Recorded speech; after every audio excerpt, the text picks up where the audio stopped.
ATP significa adenosina trifosfato, que é a energia vital para as nossas células. É a moeda de troca. Lembra que a gente falou do transporte ativo? O transporte ativo ele precisa de ATP. É a moeda de troca, ó. Me dá aí energia para eu poder conseguir fazer esse trabalho aqui, senão eu não vou conseguir fazer não. Então é um dependendo do outro. Então o ATP é a energia vital da célula e ajuda, né, no transporte ativo de sódio, potássio, magnésio, cálcio e outros minerais e outras substâncias. Cheng et al. Fala que com a síntese de ATP a gente aumenta o transporte de aminoácidos, mas isso é muito lógico, porque se eu tenho energia para realizar o meu transporte ativo, logo eu aumento a entrada de substâncias de aminoácidos na célula. Então, aumentando a síntese de ATP, a gente aumenta, né, o transporte de aminoácidos. Outra coisa interessante é que a microcorrente ela consegue separar a molécula de água. Então, ela consegue separar o hidrogênio e o oxigênio da molécula de água, né? E essa entrada de hidrogênio na intermembrana vai produzir o ATP. Então, olha que interessante. Essa corrente ela consegue fazer essa quebra dessa molécula, né, de água, vira hidrogênio, oxigênio. Esse hidrogênio ele vai entrar nessa intermembrana e vai gerar, né, e vai auxiliar na produção de ATP. Agora, isso daqui é muito importante, tá? Isso aqui é importantíssimo.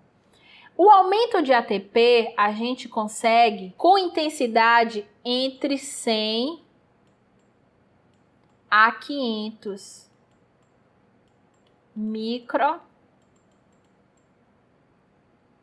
microamperes.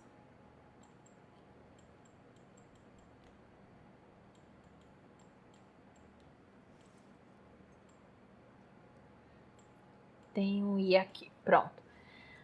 O aumento de ATP a gente consegue com intensidade entre 100 e 500 microamperes. Estudos foram feitos com intensidade maior que 1000 microamperes. E olha que interessante.